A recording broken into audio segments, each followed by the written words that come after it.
오늘 살펴볼 하나님의 말씀은 마태복음 8장 1절부터 17절에 나온 세 사람의 치유에 관한 말씀입니다. 첫째는 문둥병자의 치유와 둘째는 백부장 하인의 중풍병 치유와 셋째는 베드로 장모의 열병을 치유한 사건 속에 담겨 있는 하나님 뜻과 십자가의 복음 진리를 한번 좀 살펴보고자 합니다. 오늘 또 마태복음 8장 말씀을 가지고 그 뜻을 풀어나갈 때에 주께서 지혜와 계시의 영을 부어주사 하나님 뜻과 복음 진리를 밝히 깨닫게 되는 귀한 시간이 되기를 간절히 축복합니다. 축복합니다. 아멘. 마태복음 8장을 가만히 살펴보면 크게 두 문단으로 나누어서 전개되고 있는데요. 첫 번째 문단은 8장 1절부터 17절로서 오늘 살펴볼 말씀인데요. 주님에게 뱅고침을 받게 된 세 사람에 관한 이야기가 딱 나오고, 두 번째 문단은 8장 18절부터 끝절 34절로서 주님이 행하신 두 가지 큰 이적에 관한 사건이 딱 나옵니다. 그래서 오늘은 첫 번째 문단에 나오는 세 사람에 관한 이야기를 좀 살펴보도록 하겠습니다. 그리고 다음 주에는 두 번째 문단에 나오는 두 가지 큰 이적 사건을 중심으로 하여 한번 쭉 살펴보고자 합니다. 우리가 마태복음 8장을 살펴보기 전에 먼저 이 8장이 나오게 된 문맥 구조부터 한번 좀 살펴보고 넘어가는 것이 참 좋겠는데요. 가이점 구조에 대해서 한번 들어봤죠. 가이점 구조란 곧 샌드위치 구조를 말하는데요. 먼저 샌드위치 구조라는 관점에서 마태복음 8장을 한번 좀 살펴보고 넘어가는 게 참 좋겠습니다. 잠시 마태복음 4장 23절을 좀 보세요. 마태복음 4장 23절에 예수께서 온 갈릴리에 두루 다니사 첫째로 그들의 해당에서 가르치시며 천국 복음을 전파하시고 둘째로 백성 중의 모든 병과 모든 약한 것을 고치시니 그의 소문이 온 수리아에 퍼진지라 사람들이 모든 앓는 자 곧 각종 병에 걸려서 고통당하는 자, 귀신 들린 자, 간질하는 자, 중풍병자들을 데려오니 그들을 고치시더라 라고 시작합니다. 그리고 마태복음 9장 35절로 쭉 넘어가서 좀 보세요. 마태복음 9장 35절에 예수께서 모든 도시와 마을에 두루 다니사 첫째로 그들의 해당에서 가르치시며 천국 복음을 전파하시고 둘째로 모든 병과 모든 약한 것을 고치시니라 하면서 딱 마치고 있는데요. 이렇게 마태복음 4장 23절과 마태복음 9장 35절 사이에 말하자면 샌드위치 중간에 뭐가 나오느냐 잘 보시면 하나는 마태복음 5장, 6장, 7장에서 산상순이 나오고 다른 하나는 마태복음 8장, 9장에서 10가지 기적이 샌드위치의 안고로 쭉 나옵니다. 그렇다면 샌드위치 안고로 나온 산상순과 10가지 기적이 너무나 또 중요하다는 그런 말인데요. 안고가 중요하죠. 말하자면 마태복음 4장 23절과 마태복음 9장 35절에서 말씀하신 첫째로 천국 복음을 전파한 내용이 곧 5장, 6장, 7장에 나온 산상순이요. 둘째로 모든 병과 모든 약한 것을 고친 그 내용은 곧 8장, 9장에 나온 10가지 병 고침에 관한 놀라운 기적 사건이라는 것입니다. 그렇다면 마태복음 8장과 9장에 나온 10가지 기적 사건은 무엇이냐? 8장에서 첫째로 문둥병자 치유 사건과 둘째로 백부장 하인의 중풍병 치유 사건과 셋째로 베드로 장모의 열병 치유 사건과 넷째로 바다와 바람을 잠재운 사건과 다섯째로 그라사 강인에게 들린 군대 귀신을 쫓아낸 그 기적 사건까지 5개 기적이 나오고 9장에 나오는 5가지 기적 사건은 첫째로 침상체 들고 온 중풍병자의 치유 사건과 둘째로 헬루병 여자의 치유 사건과 셋째로 해당장 야이로의 딸을 살려낸 달리다 굼 사건과 넷째로 소경 바디메오의 눈을 뜨게 한 치유 사건과 다섯째로 귀신 들려 벙어리가 된 자를 치유한 사건까지 이렇게 5개의 사건이 쭉 나옵니다. 잘 보세요.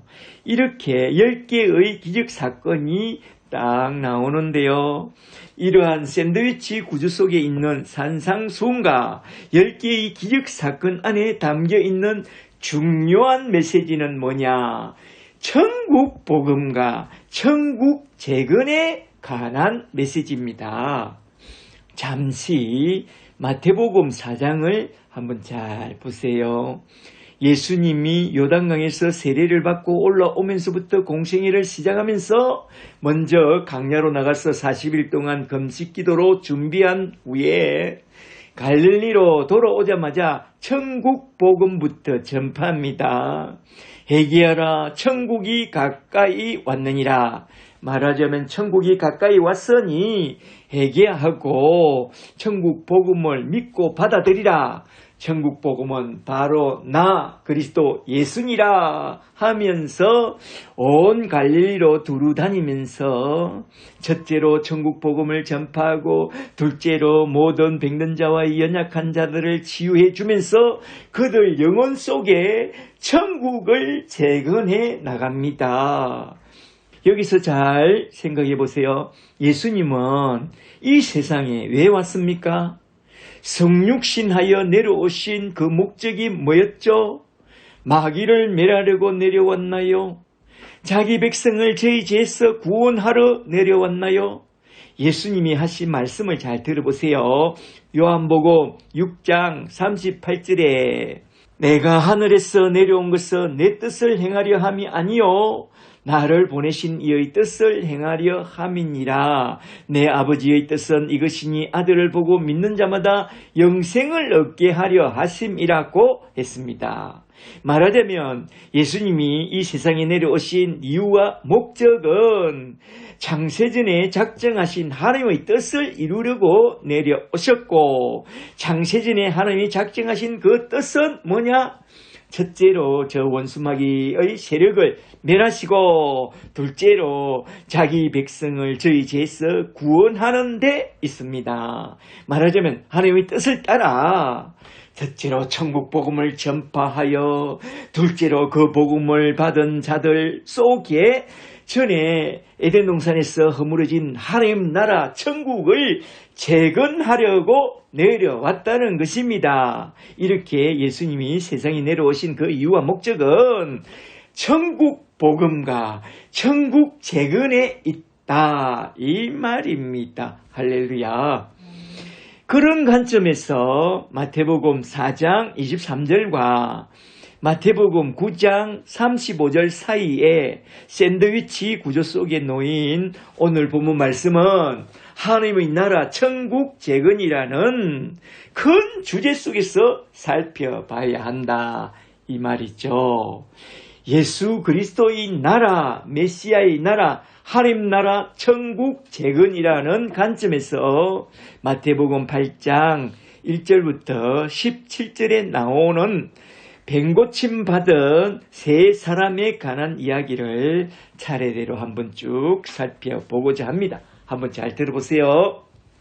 첫째로 먼저 첫 번째 문단에 나온 마태복음 8장 1절부터 4절에서 제일 먼저 등장한 문둥병자의 치유 사건부터 한번 좀 살펴보고 넘어가도록 하겠습니다. 8장 1절부터 잘 보세요. 1절에 예수께서 산에서 내려오시니 수많은 무리가 따르니라. 아멘. 예수님이 산에서 뭐 하시다가 내려오셨죠? 산상수훈을 가르쳐 주시기를 다 마치시고 에텔레센 그리고 산에서 내려오셨습니다. 산상수훈을 다 마치시고 산에서 내려오실 때 제일 먼저 만난 사람이 누구였느냐? 문둥병자라고 해요. 다른 복음서와 달리 마태는 산상에서 산상수훈을 선포한 후에 산에서 내려오자마자 왜 제일 먼저 만난 사람이 문둥병자였다고 그렇게 강조하고 있을까요? 이거는 강조법인데요. 이건 마태의 신학적인 의도입니다. 성경 기록자의 의도를 잘 살펴봐야 합니다. 성경을 기록할 때에 아무 생각도 없이 그냥 냅다 기사와 이적을 마구 기록해 놓은 게 아닙니다. 성경을 기록할 때는 성령의 감동을 따라 주도 면밀하게 깊이 묵상하면서 하나님의 뜻과 복음 진리를 중심으로 하나하나 기록해 놓았다는 것을 우리는 잘 알고 잘 살펴봐야 합니다. 그렇다면 주님이 산에서 내려왔을 때에 왜 제일 처음 만난 사람이 문둥병자라고 딱 기록해 놓았느냐? 산상에서 천국을 선포한 후에 팔복에서 천국을 선포하잖아요. 그 천국은 어떤 사람 속에 임하는가, 어떤 사람을 통해서 천국을 재견해 나가는지 그걸 보여주려고 산상수훈 후에 제일 먼저 만난 사람을 문둥병자로 딱 내세운 것입니다. 그렇다면 이 문둥병자란 어떤 사람이냐? 레위기 13장을 보면 천벌을 받고 공동체에서 쫓겨나서 진영 밖에서 홀로 지내야 하는 그런 부정한 사람이라고 말씀하고 있습니다. 레위기 13장 45절을 좀 보세요. 레위기 13장 45절에 나병 환자는 구버전에는 문둥병자라고 되어 있습니다. 나병 환자는 옷을 찢고 머리를 풀며 윗입술을 가리고 외치기를 부정하다 부정하다 나는 부정하다 할 것이요. 병 있는 날 동안은 늘 부정할 것이라. 그가 부정한 적 혼자 살되 진영 밖에서 살찌니라 라고 말합니다. 이렇게 문둥병자는 천벌을 받아서 하나님의 공동체에서 쫓겨나서 진영 밖에서 홀로 살아야 하는 그런 부정한 사람이라고 해요. 잘 들어보세요. 하나님 앞에서 죄를 범하여 천벌을 받고 하나님의 공동체에서 쫓겨나서 저 에덴 동산 진영 밖에서 홀로 살아야만 했던 그런 부정한 사람이 누구였죠? 그건 바로 아담과 아담의 모든 군상들입니다. 한마디로 이 문둥병자는 아담의 군상들을 예표하고 있다 이 말입니다. 이걸 잘 생각해야 됩니다. 그러한 문둥병은 어떻게 고침을 받고 어떻게 치유를 받을 수 있느냐? 이 불치의 병을 어떻게 고침받고 치유받을 수 있느냐?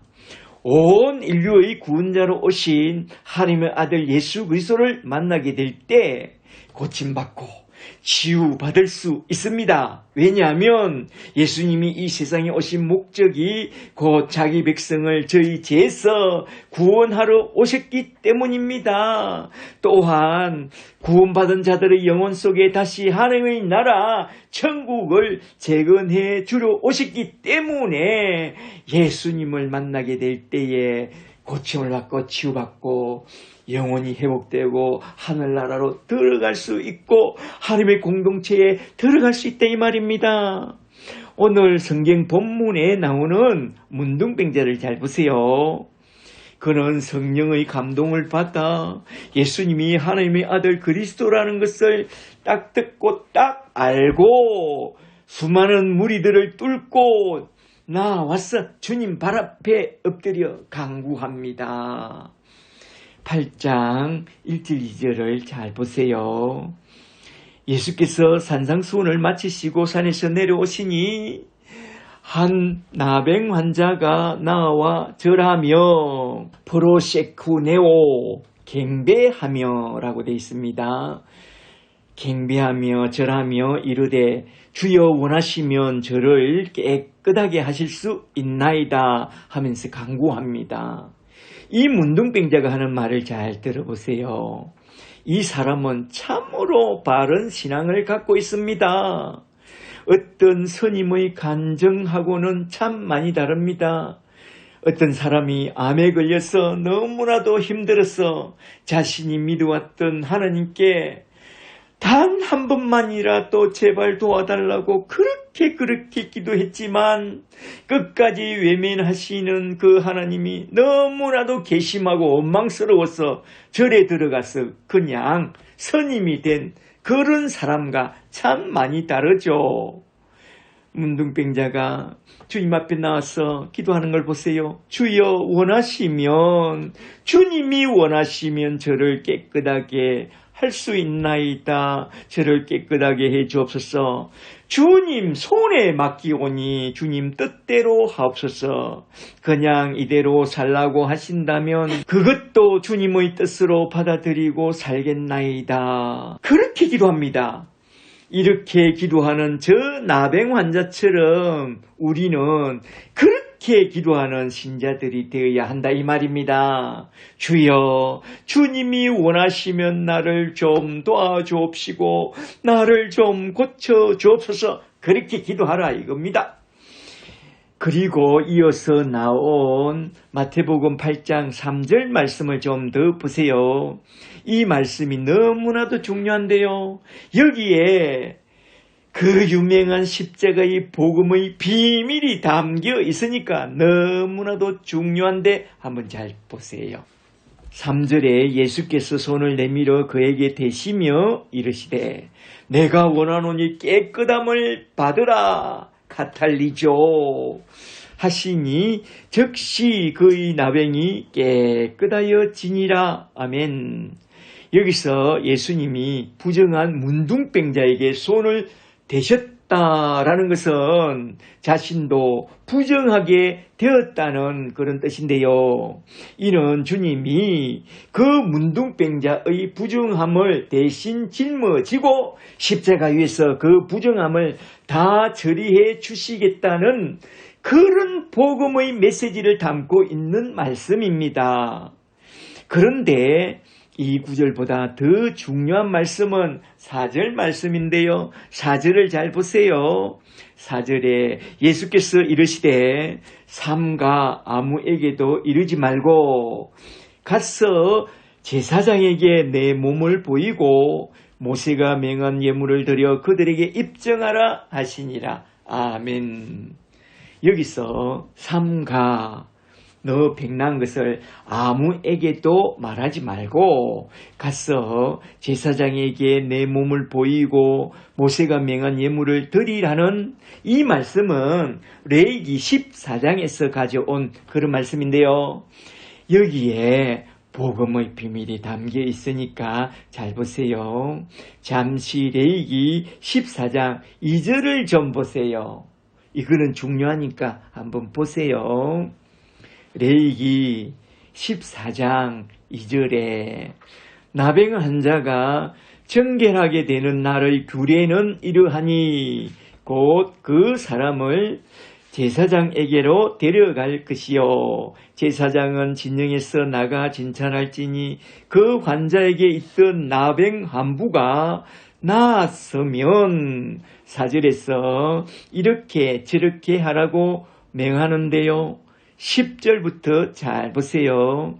10절에 제8일째 되는 날에 그는 첫째로 흠없는 어린 수양 2마리와 둘째로 1년 된 흠없는 어린 암양 1마리와 셋째로 또 고운 가루 10분의 3에바에 기름 섞은 소재물과 넷째로 기름 한 록을 지하여 드릴 것이요.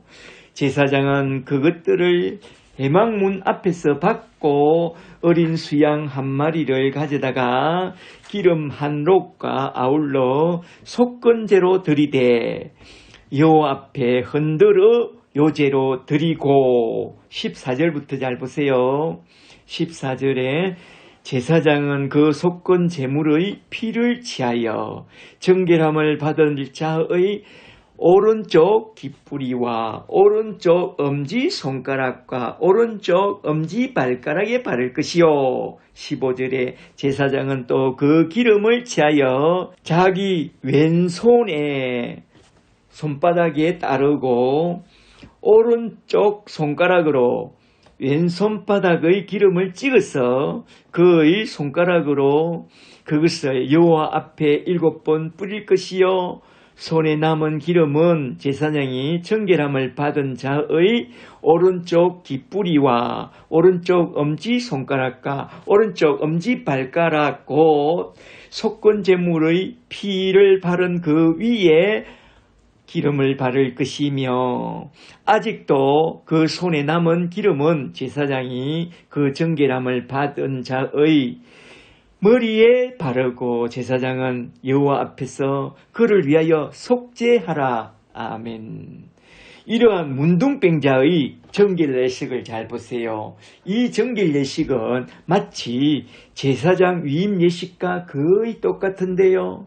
출애굽기 29장 19절을 보면 제사장 위임 예식이 나옵니다. 출애굽기 29장 19절에 너는 다른 수양 곧 위임식 수양을 택하고 아론과 그 아들들을 그 수양의 머리 위에 안수할지며 너는 그 수양을 잡고 그것의 피를 가져다가 아론의 오른쪽 깃뿌리와 그 아들들의 오른쪽 깃뿌리에 바르고 그 오른손 엄지와 오른발 엄지에 바르고 그 피를 제단 주위에 뿌리고 제단 위의 피와 간유의 기름을 가져다가 아론과 그 옷과 그 아들들과 그 아들들의 옷에 뿌리라.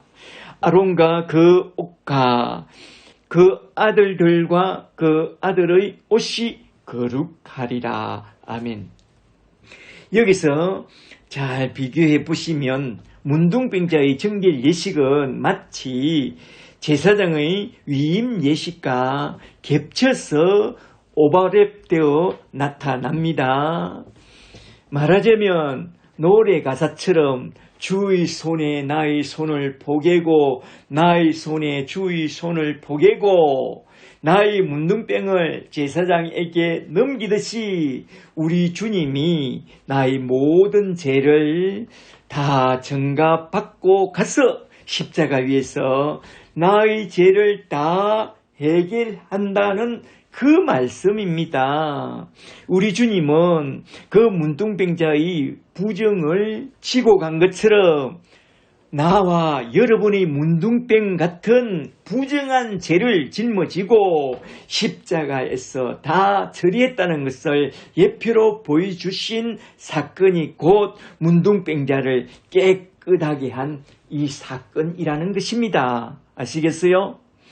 너희는 성경을 볼 때에 저 바리새인과 서기관처럼 성경을 포피적으로만 보지 말고 이 성경 말씀 속에 흐르고 있는 예수 십자가의 복음 진리를 보고 우리의 죄를 다 짊어지고 십자가 위에서 우리의 죄를 다 처리해 주신 주 예수 십자가의 은혜를 바라보는 그런 눈이 열려서 저 문둥병자보다도 더 큰 감사를 드리는 그런 사람이 되라 이 말입니다.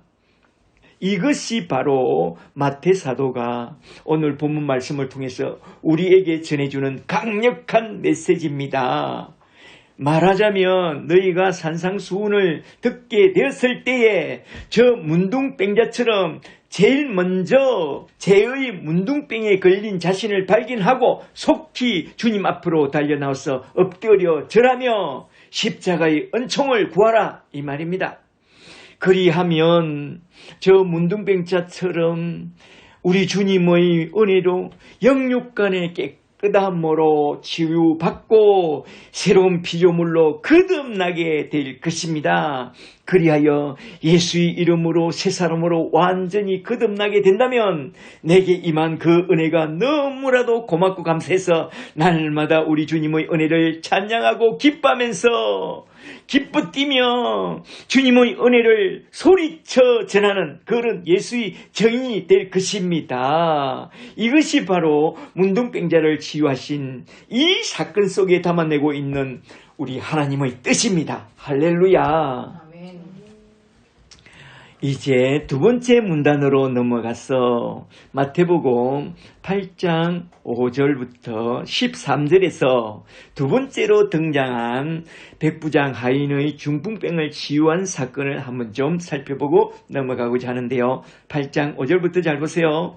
5절에 예수께서 가버나움에 들어가시니 한 백부장이 나와 간구하여 이르시되 주여 내 하인이 중풍병으로 집에 누워 몹시 괴로워하나이다.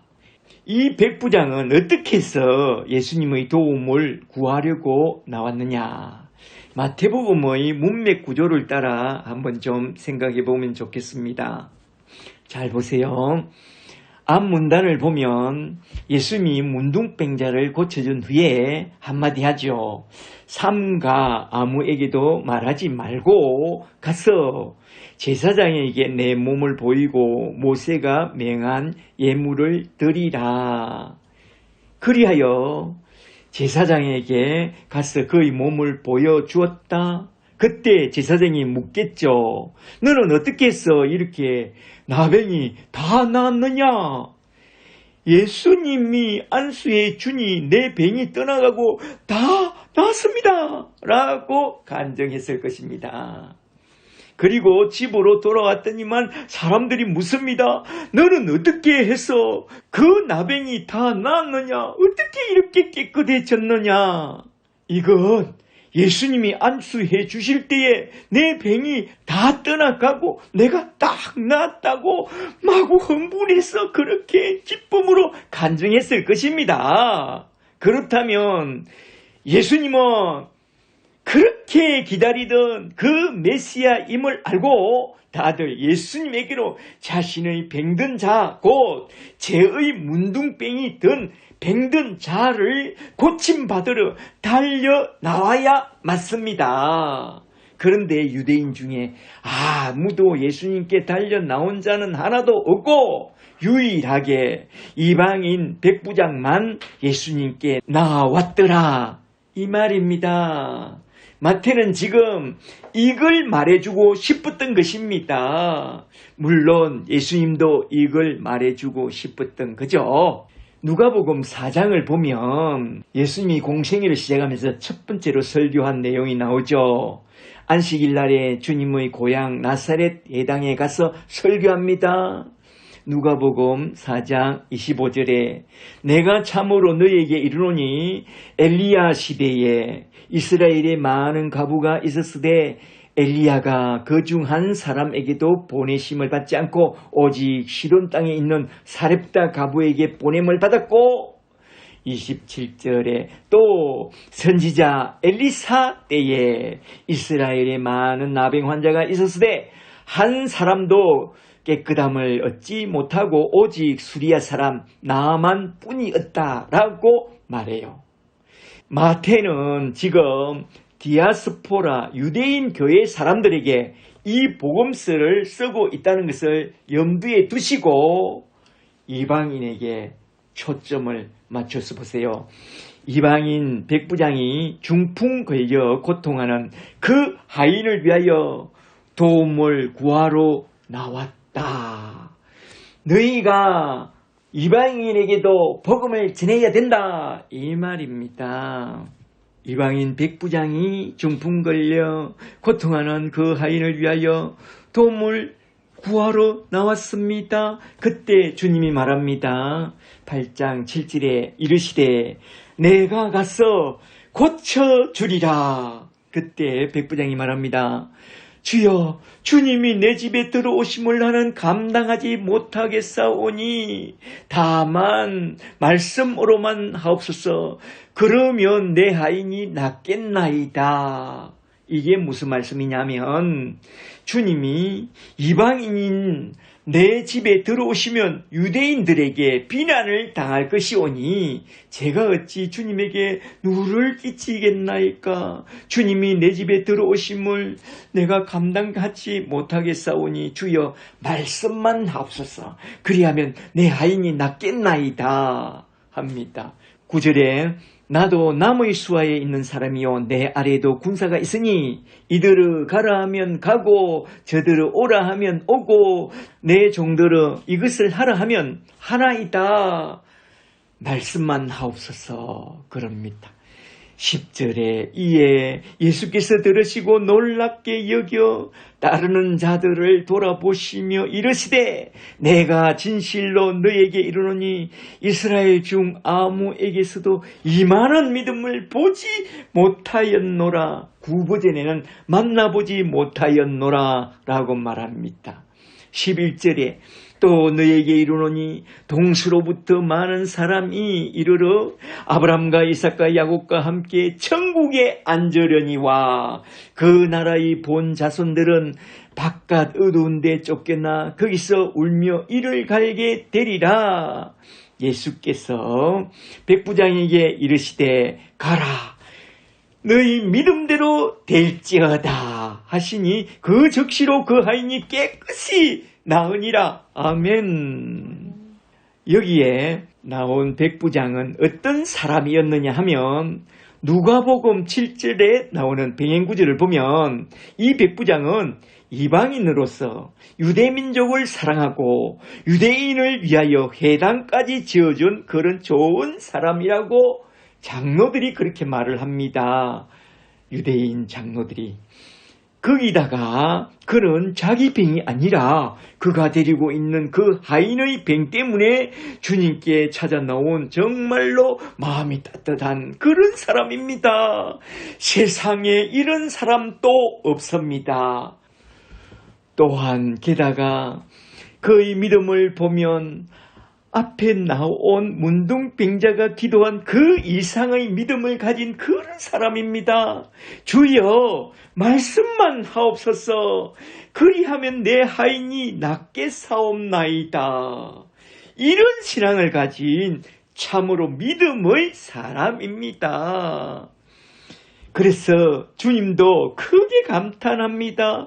이스라엘 중에서 이만한 믿음을 보지 못하였노라 라고 말합니다. 그리고 주님은 선포합니다.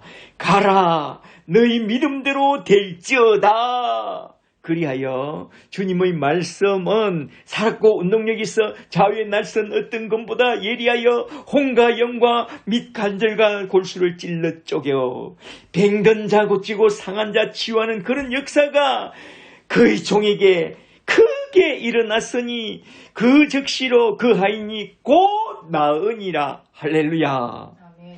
그러므로 우리도 주님의 말씀을 의지하여 주여 말씀만 하옵소서 하는 그런 믿음으로 기도하되 백부장처럼 다른 민족도 사랑하고 그들을 위해 회당까지 지어주는 선한 사마리아인이 되고 또한 자기 하인까지 잘 돌아보고 기도해주는 그런 중보자가 될 때 우리 주님은 그런 아름다운 사람의 기도를 통해서 일하신다는 것을 잘 아시고 자신의 가족과 이웃을 위하여 영적으로 육적으로 중보로 기도해 주는 자가 되어 세상을 치유하는 우리 주님의 손길이 다 되었으면 참 좋겠습니다. 할렐루야. 세상 모든 민족이 구원을 얻기까지 쉬지 않으시는 하나님, 주의 심장 가지고 우리 이제 일어나 주 따르게 하소서. 세상 모든 육체가 주의 영광 보도록 우리를 부르시는 하나님, 주의 손과 발되어 세상을 치유하며 주 섬기게 하소서. 물이 바다 덮음같이 여호와의 영광을 인정하는 것이 온 세상 가득하리라. 물이 바다 덮음같이. 할렐루야. 여기 백부장 이야기 속에 우리가 주목해 봐야 할 것이 무엇이냐 하면 믿음입니다. 믿음을 강조하고 있습니다. 주님이 크게 감탄하신 것이 무엇입니까? 백부장의 믿음입니다. 이스라엘 중에서 이만한 믿음을 만나보지 못하였노라. 할렐루야. 이만한 믿음은 어디서 났느냐? 우린 그걸 한번 좀 생각해보고 넘어가는 것이 참 좋겠는데요. 본래 믿음은 어디서 난다고 했죠? 로마서 10장 17절에 의하면 믿음은 들음에서 나며 들음은 그리스도의 말씀, 복음 말씀을 들음으로 말미암아 믿음이 난다고 했습니다. 그래서 바울은 복음을 전하는 자의 발이 너무나도 아름답다고 했습니다. 로마서 10장 14절을 좀 보세요. 로마서 10장 14절에 그런즉 그들이 믿지 아니하는 일을 어찌 부르리요? 듣지도 못한 일을 어찌 믿으리요? 전파하는 자가 없이 어찌 들으리요? 보내심을 받지 아니하시면 어찌 전파리요? 기록된 바 아름답도다. 좋은 소식을 전하는 자들의 발이여 함과 같으니라. 아멘. 그리고 히브리서 4장 2절에 의하면 그런 참된 믿음은 복음을 들을 때에 그 복음을 마음에 화합하여 받아들일 때 참된 믿음이 쑥 들어온다고 했습니다. 그래서 에베소서 2장 8절에서 믿음은 하나님이 위로부터 부어주시는 선물이라고 했는데요. 에베소서 2장 8절에 너희가 그 은혜로 인하여 믿음으로 말미암아 구원을 얻었나니 이것이 너희에게서 난 것이 아니요 하나님의 선물이라. 은혜도 믿음도 구원도 다 하나님의 선물 위에서 주신 선물이라는 것입니다. 그러므로 너희는 그런 은혜와 믿음과 구원의 선물을 구하나 그리하면 주시리니 너희 하늘 아버지께서 구하는 자에게 성령을 주시겠다고 약속했습니다. 그 약속을 믿고 구하고 찾고 두드리라. 그리하여 성령을 받으라. 은혜와 믿음과 구원의 선물을 받으라 이 말입니다. 그리하면 하나님의 은혜와 믿음이 우리 속에 쑥 들어와서 예수님이 성육하신 이유와 말하자면 자기 백성을 저희 죄에서 구원하러 오셨다는 그 말씀과 예수님이 십자가에 달려 돌아가신 그 이유와 말하자면 자기 백성의 죄를 대속해 주시려고 십자가 위에서 피 흘려 죽으셨다는 그 말씀과 예수님이 죽으시고 부활 성천하사 약속하신 성령을 내려주신 그 이유까지 말하자면 성령을 받게 되면 예수님의 성육신 하시고 죽으시고 부활 성천하신 그 이유까지 다 이해가 되고 다 믿어지는 그런 놀라운 믿음이 우리 속에 쑥 들어와서 온전한 구원을 받게 되는 그런 믿음을 갖게 된다 이 말입니다. 그런 하나님의 은혜와 믿음을 선물로 받아서 온전하게 예수를 믿어 구원에 이르는 저와 여러분이 다 되시기를 주 예수 그리스도 이름으로 간절히 축복합니다. 믿음은 오직 하나밖에 없습니다. 하나님과 하나님이 보내신 자 주 예수 그리스도를 알고 믿어 구원에 이르는 이 믿음 하나밖에 없습니다. 항소 같은 믿음, 대문짝만한 믿음 다 필요 없습니다. 믿음의 주여 우리를 온전히 구원해 주시는 주 예수 그리스도를 믿는 믿음, 개자씨 하나일 만한 이 믿음만 있으면 우리에겐 충분합니다. 구원받기에 충분합니다. 저와 여러분은 다른 믿음 말고 오직 이 믿음 하나로 이 어둠의 세상을 뚫고 나아가서 저 밝고 밝은 빛의 나라로, 그리스도의 복된 하나님의 나라로 다 들어가는 그런 예수의 사람들이 다 되시기를 주의 이름으로 간절히 축복합니다. 축복합니다. 이것이 바로 백부장의 믿음을 통해서 우리에게 말씀해 주고 있는 핵심 교훈입니다. 잘 아시겠죠?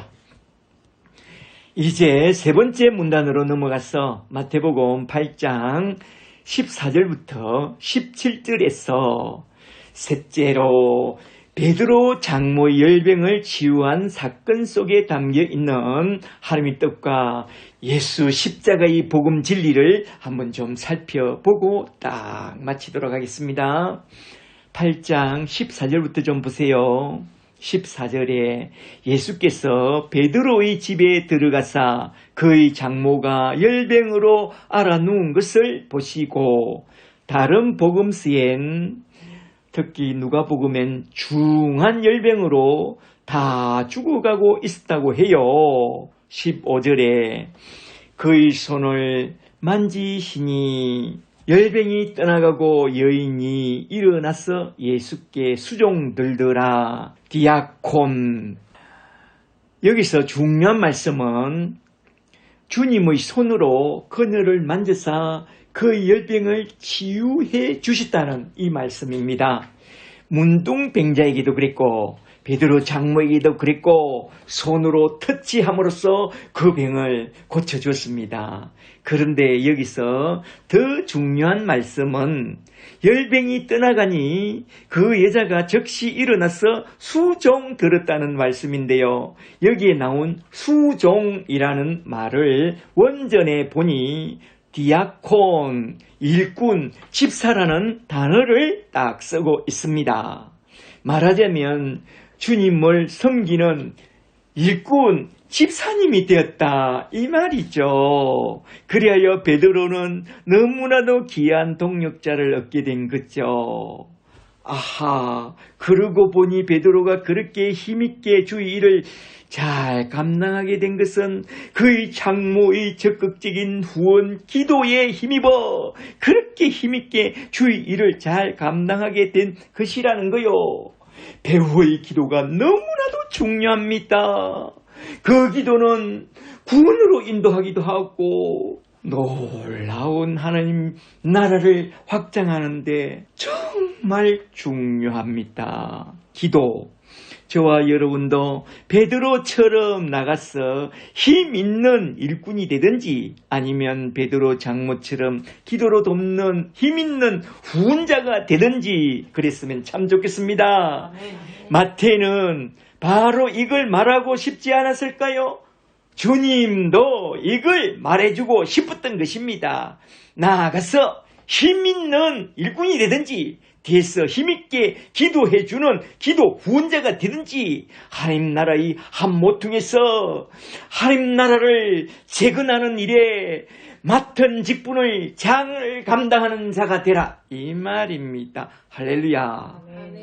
그리고 이어서 결론 말씀으로 나온 마태복음 8장 16절 17절을 좀 보고 마치겠는데요. 마태복음 8장 16절 17절은 마치 세 사람 문둥병자와 백부장과 베드로의 장모 이야기의 결론 말씀처럼 여기에 딱 갖다 붙여 놓았는데요. 잘 보세요. 16절에 저물매 사람들이 귀신 들린 자를 많이 데리고 예수님께 오거늘 예수께서 말씀으로 귀신들을 쫓아내시고 병든 자들을 다 고치시니 이는 선지자 이사야를 통하여 하신 말씀에 우리의 연약한 것을 친히 담당하시고 우리의 질고를 짊어지셨도다 함을 이루려 하심이더라. 아멘. 여기서 너무나도 중요한 결론 말씀은 선지자 이사야를 통해서 하신 말씀에 우리의 연약한 것을 친히 담당하시고 우리의 질고를 우리 주님이 짊어지셨다라는 이 말씀인데요. 이게 무슨 말씀이냐? 우리말 성경 각주를 보니 이 말씀은 이사야서 53장 4절 말씀을 인용해서 결론 내린 그런 말씀이라고 하는데요. 잠시 이사야서 53장 4절 말씀을 한번 좀 보세요. 이사야서 53장 4절에 그는 실로 우리의 질고를 지고 우리의 슬픔을 당하였거늘 우리는 생각하기를 그는 징벌을 받아 하나님께 맞으며 고난을 당한다 하였노라. 그리고 6절에 우리는 다 양 같아서 그릇 행하여 각기 제 길로 갔거늘 여호와께서는 우리 모두의 죄악을 그에게 예수님에게 담당시켰도다. 아멘. 이 말씀은 메시아에 대한 예언 구절로 너무나도 중요한 유명한 말씀인데요. 이 말씀을 잘 보시면 이사야서 52장 12절부터 시작된 그런 말씀인데 잠시 이사야서 52장 13절부터 다 같이 좀 찾아볼까요? 이건 너무나도 중요한 말씀이니까 우리 함께 다 찾아서 한 절 한 절 읽어보도록 하겠습니다. 이사야서 52장 13절에 보라 내 종이 행통하리니 받들어 높이 들려서 지극히 존귀하게 되리라. 누가 그렇게 된다고 해요? 예수 그리스도에 대한 예언이죠. 14절에 전에는 그의 모양이 타인보다 상하였고 그의 모습이 사람들보다 상하였으므로 많은 사람이 그에 대하여 예수님에 대하여 놀랐거니와 그가 나라들을 놀라게 할 것이며 왕들은 그로 말미암아 그의 입을 헛봉하리니 이는 그들이 아직 그들에게 전파되지 아니한 것을 볼 것이요 아직 듣지 못한 것을 알게 될 것임이라. 그리고 이사야서 53장 1절로 넘어가서 잘 보세요. 53장 1절에 우리가 전한 것을 누가 믿었느냐? 여호와의 팔이 누구에게 나타났느냐? 그는 주 앞에서 자라나기를 연한 순 같고 마른 땅에서 나온 마른 뿌리 같아서 고운 모양도 없고 풍채도 없은저 우리가 보기에 흠모할 만한 아름다운 것이 없도다. 그가 누구죠? 그는 예수 그리스도를 말씀하고 있습니다. 3절에 그는 멸시를 받아 사람들에게 버림을 받았으며 강고를 많이 겪었으며 질고를 아는 자라. 마치 사람들이 그에게 얼굴을 가리는 것 같이 멸시를 당하였고 우리도 그를 기히 여기지 아니하였도다. 4절에 그는 실로 우리의 질고를 지고 우리의 슬픔을 당하였거늘 우리는 생각하기를 그는 징벌을 받아 하나님께 맞으며 고난을 당한다 하였노라. 이건 십자가에서 고난당한 것을 말씀하고 있죠. 5절에 그가 찔림은 우리의 허물 때문이요 그가 상함은 우리의 죄악 때문이라. 그가 징계를 받음으로 우리는 평화를 누리고 그가 채찍에 맞음으로 우리는 나음을 받았도다. 6절에 우리는 다 양 같아서 그릇 행하여 각기 제 길로 갔거늘 여호와께서는 우리의 모든 죄악을 그에게 예수님에게 담당시키시도다. 아멘. 그렇게 해서 우리 예수님은 십자가를 지심으로써 우리의 문둥병과 같은 죄의심을 지고 가셨고 우리의 중풍병 같은 죄와 허물을 지고 가셨고 우리의 열병 같은 질고를 지고 십자가 위에서 돌아가셨습니다. 십자가 위에서 돌아가실 때에 그의 물과 피로써 우리 죄를 다 씻어주시고 우리의 죄와 허물을 다 덮어주사 우리에게 죄 없다 해주시고 무덤에서 부활하실 때에 우리를 죄와 사망에서 온전히 구원해 주셨습니다. 할렐루야. 그리고 우리 주님은 부활승천하사 그의 영 예수의 영 성령을 내려 보내주사 예수를 믿고 십자가 아래서 제사함을 받게 된 자들은 예수의 영, 성령을 받고 성령으로 말미암아 새 사람으로 거듭난다고 했습니다. 그리하여 저와 여러분은 예수의 영, 성령을 딱 받고 거듭난 새 사람이 된 것입니다. 할렐루야. 그리하여 우리가 거듭나게 된 그때부터 시작하여 우리는 성경을 보는 눈이 확 열리고 성경을 볼 때마다 성령의 감동으로 모든 성경 말씀 속에서 말씀하시는 하나님의 구속 경륜과 하나님의 십자가의 복음 진리가 하나하나 딱딱 보이게 되고 저처럼 이렇게 예수 그리스도의 복음을 딱 전하게 되는 것입니다. 그런데 설교 때마다 예수 십자가의 복음을 전하지 않는 그 설교는 가짜 설교요, 가짜 복음입니다. 저와 함께 여러분도 예수 그리스도의 영, 성령을 받고 성령으로 말미암아 거듭난 새 사람이 되고 영적인 안목이 확 열려서 오늘도 내일도 성경을 볼 때마다 그 말씀 안에서 하나님의 구속 경륜과 예수 십자가의 복음의 비밀을 밝히 깨닫게 되는 그런 즐거움 속에서 날마다 기뻐하고 내가 발견한 그 복음을 기쁨으로 전하는 아름다운 예수의 정인이 되어 하나님의 나라를 재건하는 그런 복된 예수의 사람들이 다 되시기를 주 예수 그리스도의 이름으로 간절히 축복합니다. 축복합니다. 아멘.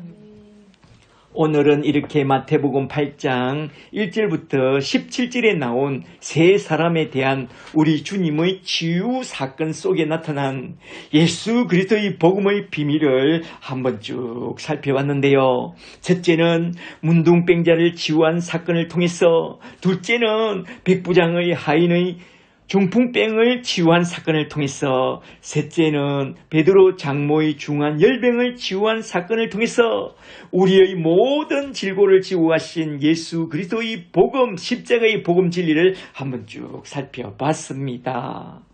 오늘 들은 말씀을 잘 기억하고 복음과 함께 성령을 딱 받고 영안이 확 열려서 성경을 볼 때마다 나를 위해 오사 저 원수 마귀를 때려잡고 우리를 죄와 사망에서 구원해 주신 예수 십자가의 복음을 날마다 발견하는 그런 감동 속에서 살면서 오늘도 내일도 내가 성경에서 발견한 그 복음 진리가 너무나도 좋아서 우리 주님께 감사하면서 그 복음을 전파하며 우리에게 부탁하신 사명, 하나님의 나라를 재건하라는 그 사명을 잘 감당하는 그런 예수의 증인들이 다 되시기를 주의 이름으로 간절히 축복합니다. 축복합니다. 할렐루야. 아멘. 할렐루야.